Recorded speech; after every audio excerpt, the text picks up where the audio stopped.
How's it going? AZ Sports Guy here, and I'm here with two phenomenal gentlemen, one of which I haven't spoken to before, but I'm going to speak highly of them anyway, and that is Ed Cole and James Poovey. Oh my God, did I get that wrong? You nailed it, my friend. You got it right, Matt? You got it My right, eyes Matthew. are a little fuzzy right now. You nailed it, my friend. Thanks for having us, buddy. Oh, I am ecstatic that you guys want to give me some of your time and get to talk to some indoor football because as Ed and I were discussing earlier on in the season, this game is probably going to have some playoff implications. And while all 8 teams have secured their playoff spots, there's still something to fight for. It's going to be an interesting matchup. And while I would have preferred this matchup could knock Tucson out of the playoffs, it is what it is. I guess we'll have to wait for the playoffs to roll around. Let's start off with this. Kind of get – because anyone that might be watching me probably is a little more caught up on the Rattlers. Let's get caught up on the Wranglers. What's been going on since that last matchup against the Arizona Rattlers? Well, the Wranglers have been playing pretty good football as of late. We had a little bit of a hump to get over there as we approached the bye week, but the offense has really been coming on, especially over the last couple of weeks. We had a change at quarterback, moving from Garrett Kettle over to Nick Watson. He really played well last week, and then Ed can speak to this as well, I think. The defense has played well all season long. They have.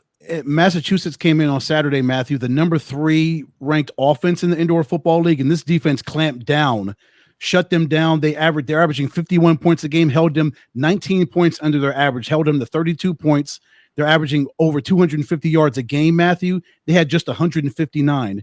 The Wranglers held the ball for 40 minutes of the 60 minutes. So with that running game, they ran the ball for 150 yards rushing. The running game was so strong for Northern Arizona, and that kept Anthony Russo and all of his weapons off the field, and that gave the Wranglers that much of a more of a fighting chance because Russo and that highly rated offense was off the field. In considering also Massachusetts went up 14-0 quick in the first quarter. So James and I and everybody in the Finley Toyota Center were like, okay, so it's going to be that kind of a game, huh? Then lo and behold, how the tides turn in a football game. There's so much momentum.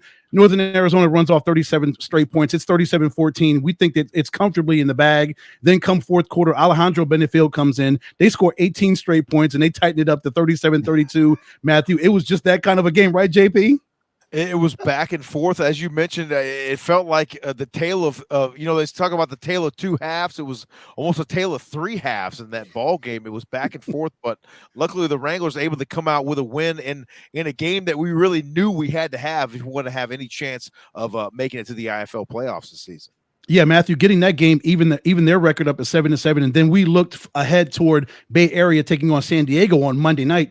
And Bay Area needed to take care of business, which they did, and that knocked San Diego out of the playoff hunt, and that gave us that 4th and final spot in the Western Conference. So we thank the Bay Area Panthers for half of the help of getting us into the playoffs, and now, hey, we take care. We got to handle our business against the Rattlers on Saturday night, and then it's time for the playoffs, brother.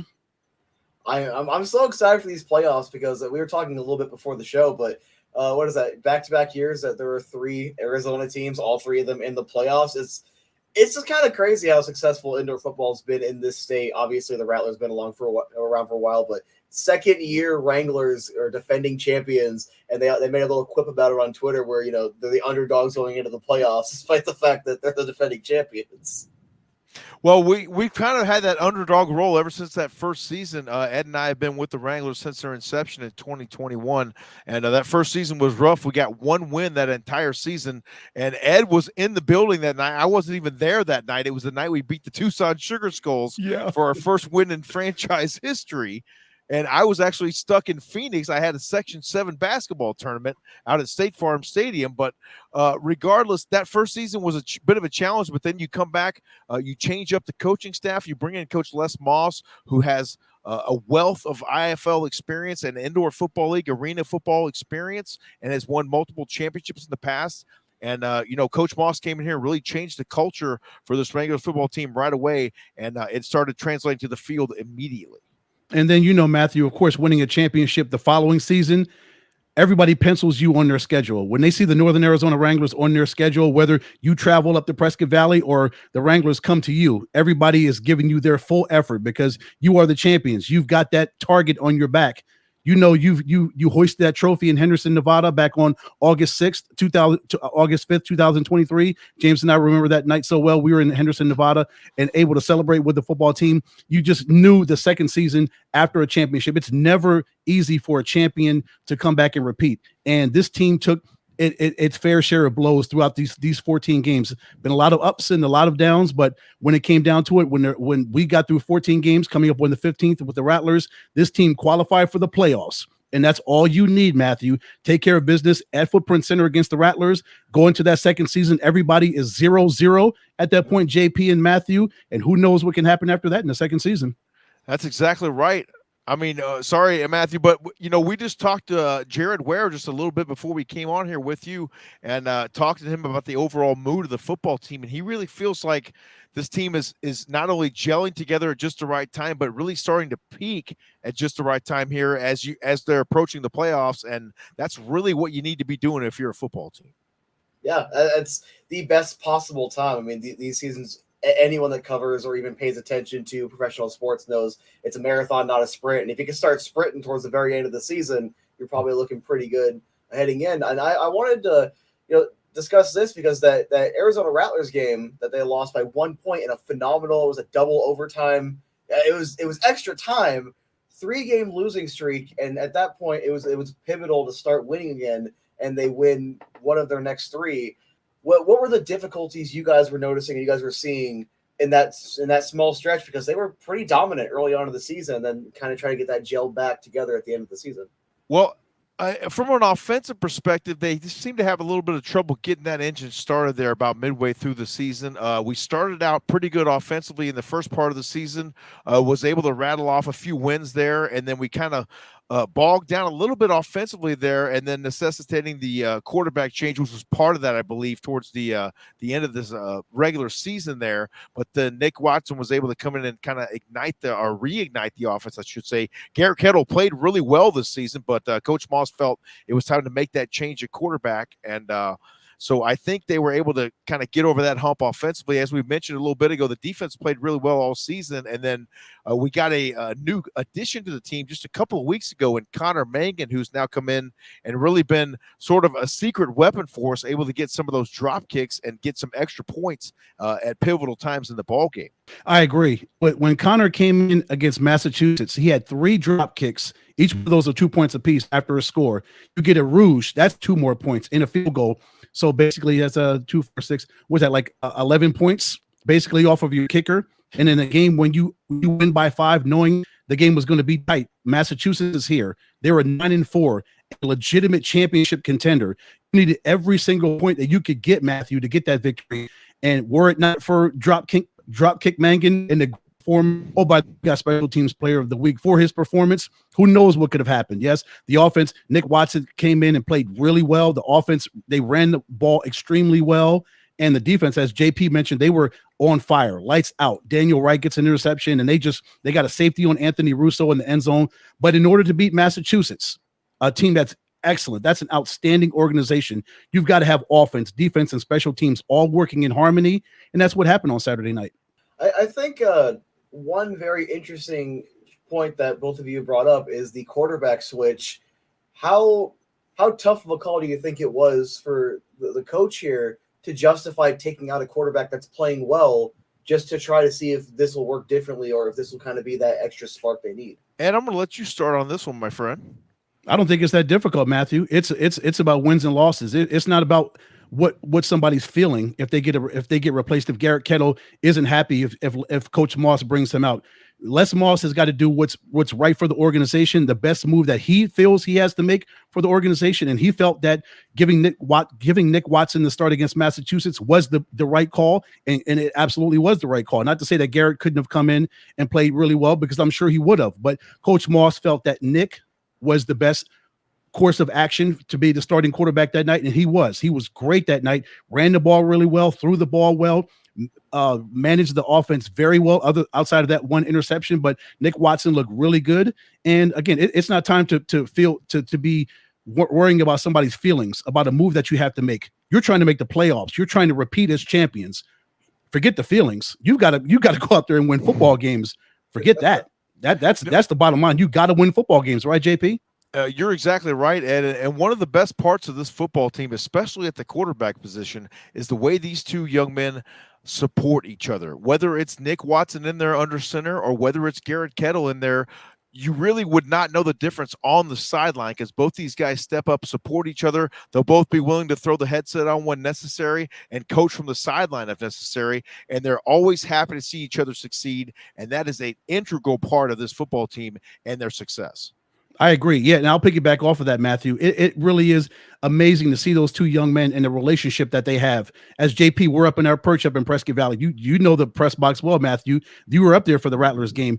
The vantage point that we have, whether Garrett's starting and Nick is on the sidelines with the headset on and he's got the iPad, or whether everything was flipped on Saturday and Nick's got the start, it's on him. Those guys play off each other so well. They've got a great relationship with each other, knowing that, hey, if the best course for us is for you to start Nick or for you to start Garrett, if that's going to get us hopefully ensure us a victory, I'm willing to step back and let you be the starter, because that's how important that we want this team and this organization to move. We want this team to win. And again, feelings go out the window when it comes to this. This is a professional football team that's trying to win another championship, that's trying to repeat as 2023 national champions. And those sometimes difficult moves have to be made, and that's what it was. I definitely have to respect the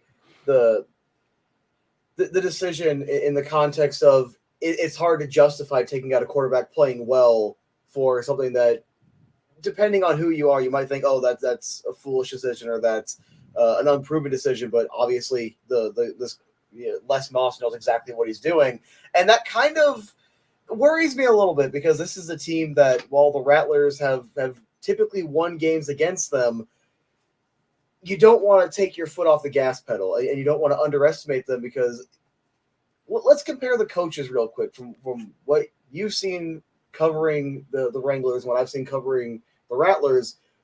Where do you think coaching is going to factor into these matchups, especially this one heading into the playoffs?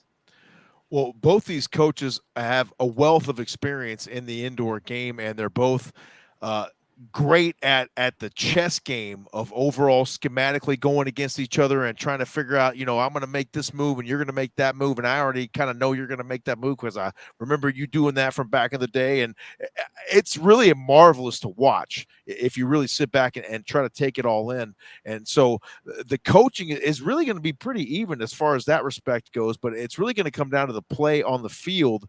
And our defense is really going to have to step up, because the Rattlers have been on a roll since Drew Powell returned to the football field. Winning 7 in a row. I would echo what JP said about the coaching. Those two men kind of cancel themselves out in a good way, because they're excellent. Yes. They're Hall of Fame level head coaches, and they're going to do whatever's necessary, whatever play calling they have to do on offense and defense. They're going to get their guys ready. But as JP mentioned, it's going to come down to the players on the field on Saturday night. Who is going to be able to execute the most and the best on offense, defense, and should it come down to special teams, whose kicker is better? Who's more clutch when it comes down to it, when it comes down to possibly a game-winning field goal or potentially a game-winning drop kick? Should it come down to drop kick Mangan? If it's on him, who's going to be able to do that? When it comes down to, it's all going to come down to the players and who's going to be able to come out here, make the least amount of mistakes, and whichever team makes mistakes, what team could that other team take full advantage of that? The mistakes, I actually love that you brought that up, because in my last video covering the Massachusetts matchup, that first quarter for the Rattlers was really sloppy. And one thing I've noticed is their defense, as long as I've covered them, even with the perfect season back in, I think that was 2019, one of their biggest problems has been third downs and then the secondary being beat deep. There's way too many times where Rattlers defenders are not in the proper position, or they just get beat by the receivers. What are some things that you guys notice that or would be weaknesses for that you notice with the Rattlers that the Wranglers would need to take full advantage of to try to force some of those mistakes and hopefully be able to edge out that game? Well, I think you mentioned one of them, hopefully the ability to maybe beat them deep on a couple of plays. We talked to Jared Ware, as I mentioned a little bit ago, and talked to him about the balance of having to respect a team's run game versus the pass, and the magnitude of that respect going into the indoor game versus the outdoor game, because now you're taking one guy that you got to spy a running back with. That's a fifth of your defensive front right there that you've just taken away from one offensive player that may or may not even be getting that ball on that particular snap. So there's so many variables at play. It's crazy. And what I want to see from the offense for Northern Arizona on Saturday is their commitment to the run again. I want to see if they can run on this defense, make and kind of have a balanced attack. Matthew, can Jared Ware Jr. Replicate what he did against Massachusetts? Could Nick Watson, should he get the start, can he replicate what he was able to do when he ran? Because he had a 21-yard run and an 11-yard run. So Nick is just as strong with his legs as he is with his arms, and we know Arizona's got an outstanding defense. You look at Devontae Merriweather, Jermaine Dobbs, and Dylan Winfrey, the league's leading interceptor. That's an excellent secondary featuring those three guys. So Arizona's defense is going to be, they're going to come out and they're going to be locked tight and ready to go. But can Nick Watson get to that defense and just make things happen from an offensive standpoint? Because he looked really good against Massachusetts on Saturday. Arizona's a different beast all on its own. Yeah, I feel like Arizona plays with. I know Massachusetts and Arizona in a very, I think it's 4 total games, including the playoffs, don't like each other, and it's a lot of grit and grinding on the football field. I kind of feel like this is going to have to be a very similar type game, and I want to focus on the Rattlers' perspective with a guy like Drew Powell. What does the defense for the Wranglers need to do to limit him, to limit this offense? Because I guarantee there's going to be a couple of things the Wranglers can do.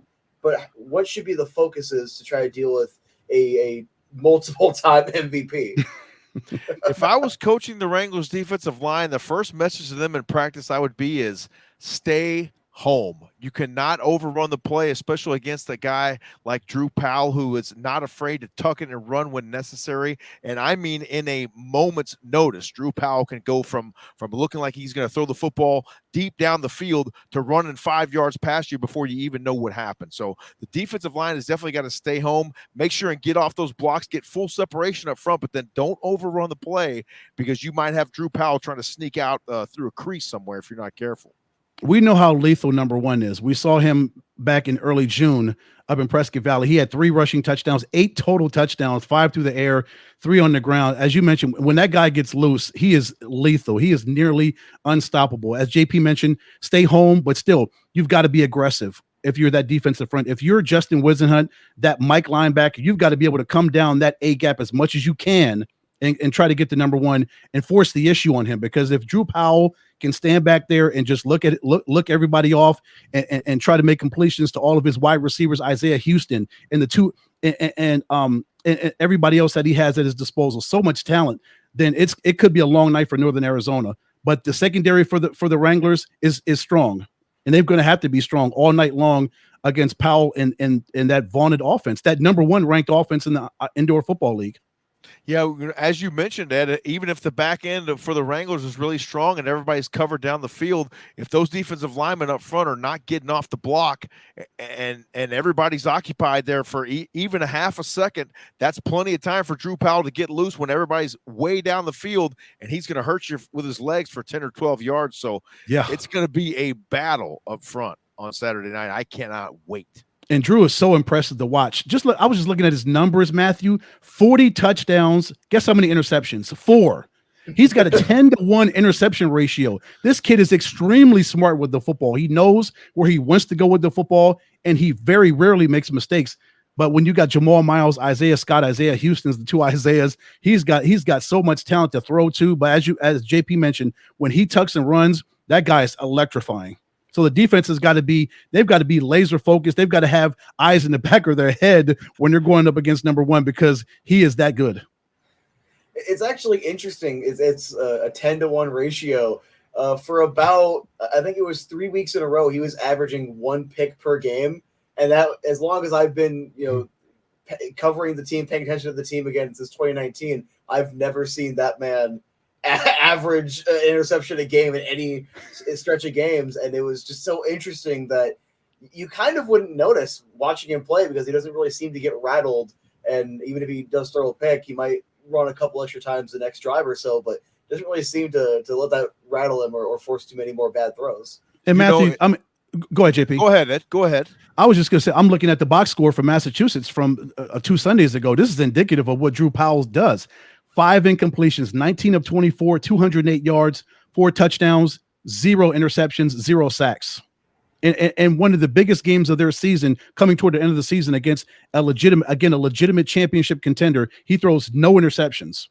Well, that's the hallmark of a good quarterback, guys. You talk about it at any level, a guy that can stand tall and really be even keel all the way across the board, win or lose, because the quarterback, let's face it, the rest of the team feeds off that guy, especially on offense, and they ride with him. If he's up, they're up. If he's down, they're down. But if he's right here and cool, and hey, you know what? We might be down 14 here about midway through the second quarter, but we got a lot of football left to play.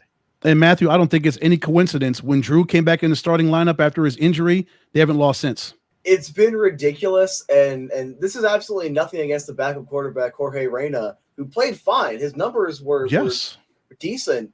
You know, there's no complaints. That most teams in the league would like to have consistent numbers like he was putting up, but the team just wasn't getting the wins. And I feel like this also ties a little bit back to the Wranglers, where even if a quarterback's playing well, sometimes it won't translate to the wins, or it's not enough.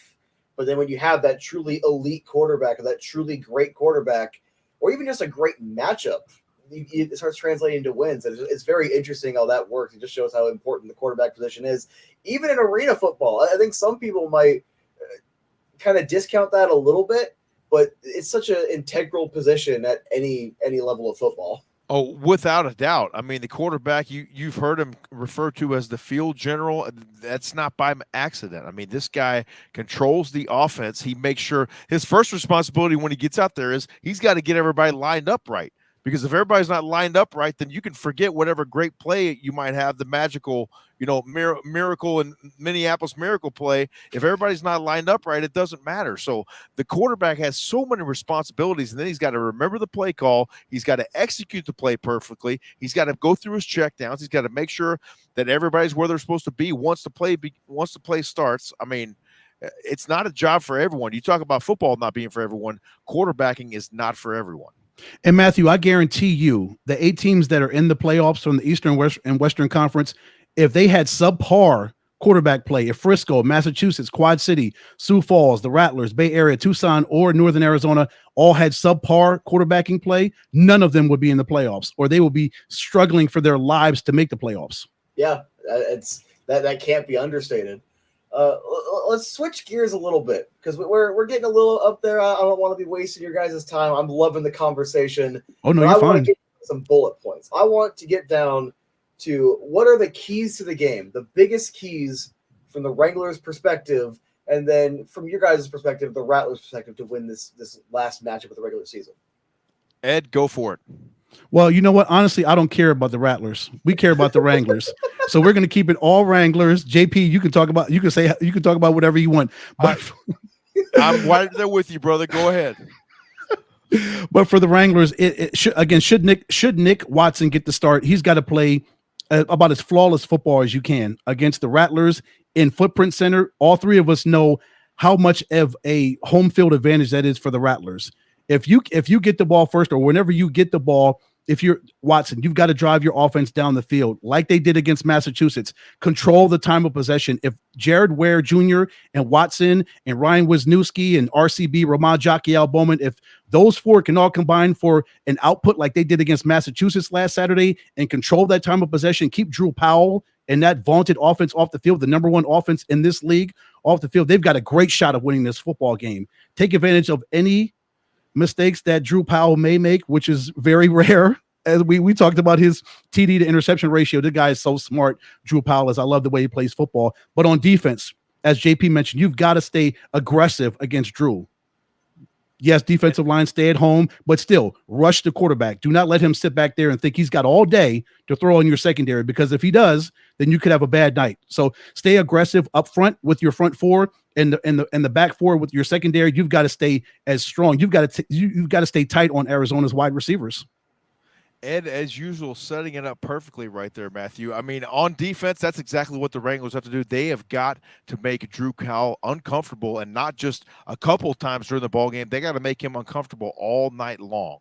That's the mantra on defense this week. Get after one. That's got to be it. The defensive back end is going to be okay for the Wranglers, but they got to get after Powell and then contain him when he does run. Because let's face it, he's going to get out a couple times. He's going to get loose, and he's going to pick up some yards with his legs. But when he does, we've got to be able to shut it down as quickly as possible.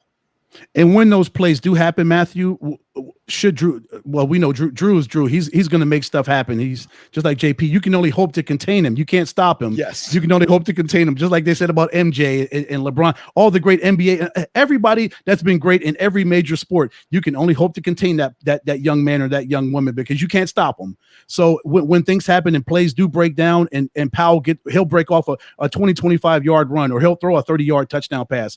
Don't get rattled, because that's just the way that this game of football goes. You've got to be able to line it back up. You've got to have amnesia. You've got to be able to forget about what just happened and line up and play football. Great point that you made right there, Ed. The Wranglers have to be able to keep their composure even when they take a couple shots in the chin, which no doubt they will against the Rattlers on Saturday night. They're going to make some plays. They're going to blow a coverage here or there. It's going to happen. It's the game of football, but can you stay composed when it does happen? Because you know it's coming, and then can you respond, as we say all the time? Can you respond to what they give you? And then my last one, Matthew, silence the ninth man. That crowd at Footprint Center, it's so loud. JP and I, when we do our pregame, halftime, and postgame, we've got to keep our headsets on because it's so loud, because we can't hear each other, and we're like 2 inches away from each other. That's how loud that place is. It's one of the best atmospheres in the indoor football league. So the Wranglers have to be able to do what's necessary to keep that crowd at bay. Because if they can keep that crowd at bay, and the Rattlers lose that momentum from their crowd and that love from their crowd, then they've already got to step up on them. Very true. And I'm glad you mentioned it, Ed. We'll be live on the Wranglers YouTube channel from inside the Footprint Center at 5:30 p.m. on Saturday night. So make sure and join us, and then come back at halftime and then for the post-game show as well. So we'll get you covered on all the pregame, halftime, and post-game for Wranglers and Rattlers this Saturday. Thank you for that shameless plug, Matthew. Yes, thank you. Y'all can plug whatever you want. All I know is that if y'all are going to be a Footprint, I might have to annoy you a little bit while I'm there, because I get to make a little bit of a press appearance there for my first time at Footprint Center. So nice. I'm excited for that. All right, cool. I love that point about the ninth man, because as someone who obviously cares way too much about Arizona sports and will never not, the best crowd has to be the packed Purple Palace or the Snake Pit. There aren't any better crowds in this state, and there are some really darn good crowds, even up north with y'all. I commented when I was up in the booth, it wouldn't feel like it's loud up north, but it is. It's loud and it has energy. But the ninth man is just they take over games. It's ridiculous. I absolutely love that crowd. I guess I'll give my points. From the Wranglers' perspective, I can't add anything more except for exploit the secondary, because there's way too many times where on third down you pass deep, and it was kind of like, what was the point of forcing a third or fourth down, because you go with the momentum in the very next play. But from the Rattlers' perspective, the number one point is RCB, because with how ridiculous that kid is, and I said it when I was covering the game live up north, are the Rattlers planning on covering this kid, or are they going to actually pay attention to where he's at on the football field? Because I'm surprised that kid's not in the NFL. I'm surprised that kid is not at a higher level of football, because he absolutely dominates. And I don't know how anyone can forget him on the field, because everyone's immediately watching him and he's still making plays. You have to find a way to stop him. Well, you can't stop, but limit it. Like you were talking with MJ or LeBron or Kobe, you have to limit them, because you're not going to stop him. It's ridiculous. So from the Rattlers' perspective, you have to do whatever you can to limit him, because the rest of the team is very respectable. It's a very good roster, but you don't have 3 RCBs on the floor, so you gotta focus on RCB there. And then I definitely feel like they need to attack the defense both ways. You got to focus on the run as well, because I feel like earlier on in the season, the Rattlers are doing a really good job running the football. And then just the second half of the season, while they started winning more, and that's great, I'm not going to complain whatsoever, it feels like that run game has kind of disappeared. And you'll have a couple of games, Jaeger Gardner will play good here and there, but it's such a weird feeling to describe. So when you want to get yourself ready for playoff football, I think you need to kind of reestablish the ground game, because as I was talking with Ed before, is that Drew Powell, while he can run and you see him getting multiple rushing touchdowns all the time, the dude is ridiculous. He also is tending to not run as quickly, run as often. I don't know if it's just coming down to there's a lot more open space on the floor. He's not trying to force it. Could be post-injury. Doesn't really matter. He's even more effective from the air. So you want to definitely focus on the ground game with the actual running backs. And anything past that is just make sure you're hitting your receivers and not kind of forgetting certain guys, because Jamal Miles had a great game against Massachusetts. Phenomenal game. He tends to have a really solid efforts, but you don't really see him becoming that number one option that often anymore. Ever since Jared Harrington showed up, and then he essentially swapped him out for Isaiah Houston. But if you're also looking for Houston and Scott, that is a top 3 receiving core that is probably competing with the targets that Nick Davila had to throw to way back in the day around 2012, 2013. Oh, yes. So it's make sure you're distributing the ball as often as possible to the different receivers, because they're all going to get open. You kind of don't want to just focus on one, and then you kind of get too focused, and then the Wranglers can catch on to what you're doing and force a bad turnover or a couple of turnovers on downs. It's interesting for me, Matthew, when I look at Drew's numbers. He's only rushed the ball 82 times, but in those 82 rushes, he's got 24 touchdowns. So pretty much every 3 rushes, he's got a touchdown. I mean, what are you going to do? What are you going to do, JP? Again, back to you can only hope to contain them. You're not going to be able to stop them. And anybody that knows anything about football knows that you talk about reestablishing the run game there, Matthew. But as you kind of enter the playoffs, you're exactly right. That's what you want to do, because you want to have that threat in your back pocket going to the playoffs. You don't want to be, a one-trick pony and all they can do is throw. Well, we'll shut that down. That'll be an easy win for us, because all you got to do is concentrate on one facet of the game. So it's going to be interesting here to see. And I wanted to ask you from the Rattlers' perspective, how do you think this team is peaking going into the playoffs as well? Do you feel like they're peaking? Did they already have their peak earlier in the season? Is there more to come? What are your thoughts? I am not sure how to answer that, honestly, because 7-game win streak. They've had some dominant wins, a couple of closer wins. And that game against Massachusetts, I want to focus on the mistakes in the first quarter. There was a turnover on a kickoff return. I do believe there was the interception was in the first quarter, not the second quarter. But a lot of things when hockey season's getting ready or you have free agency, things are going in one ear and out the other. I apologize, but you're having these early mistakes, turn the ball over, and it's sloppy, yet they found a way to kind of reestablish what their identity was, get back to work, and everything just worked the way you would think when you think of Arizona Rattlers football. It just goes, and there's not a whole lot stopping it. I feel like right now they're in the perfect groove going into the playoffs, and this bye week might help, it might not. I think we'll know by this game. It's a cop-out answer, but I do think, depending on how they play against the Wranglers, a team that everyone's already in the playoffs, but the Rattlers are going to want to fight to make sure that they can keep that home field advantage throughout the first 2 rounds, first 2 games.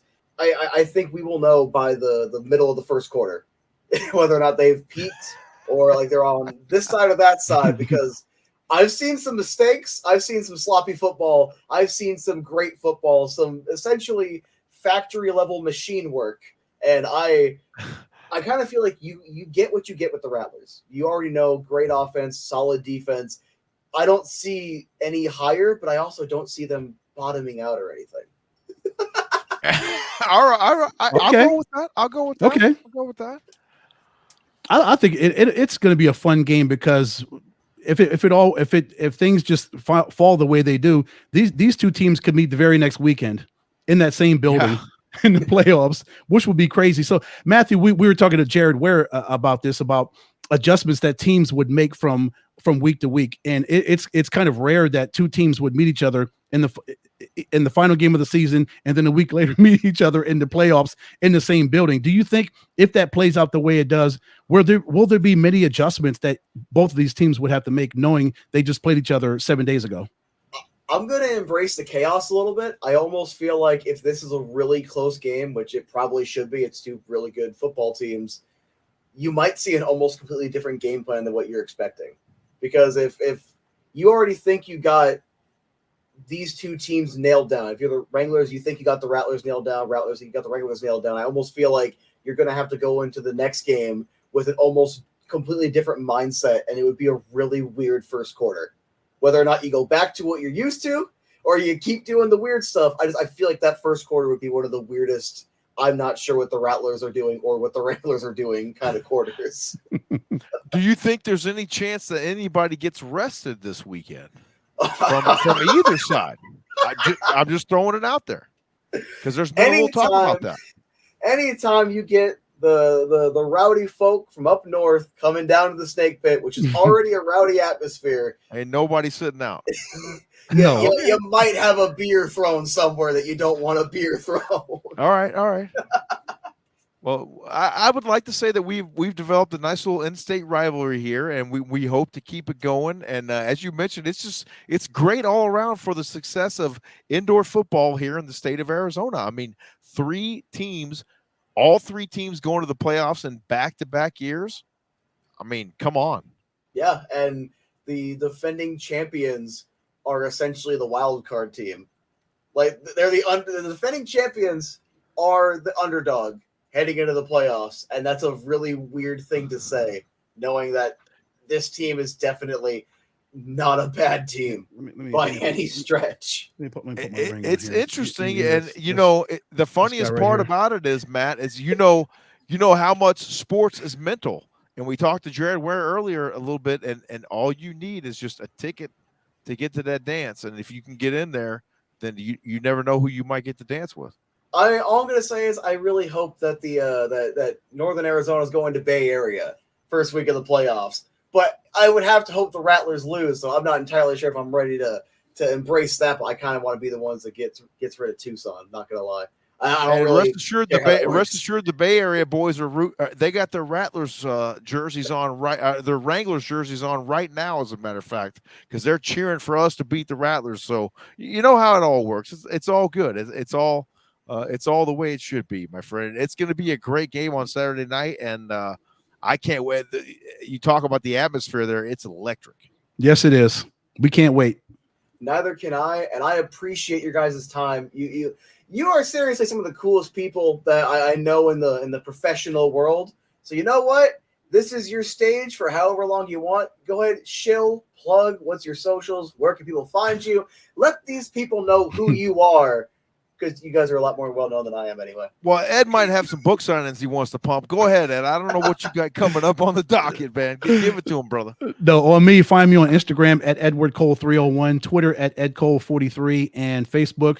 Look me up, Edward Cole. My little picture has got me at the national championship game last year with my headset on, so that's me. And he's in the process of creating his Threads account, is what I understand. But we'll talk about that. Threads later. is coming too.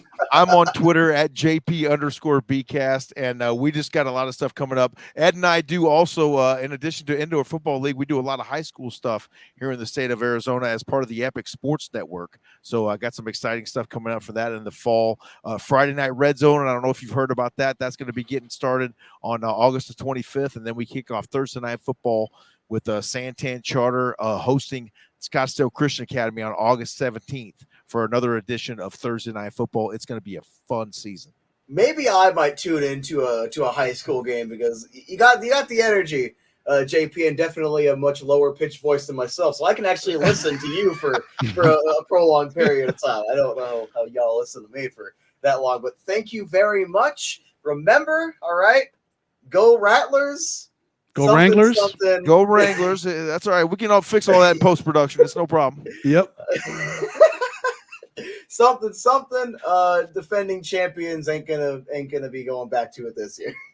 Oh, well, opinions vary on that, my friend. Like I said, all we need is a ticket, a boarding pass to get on that plane, and then we're going to be eating peanuts with the rest of the folks on Saturday night. Let's go. Matthew, put your glasses on. I know this is blinding you right now.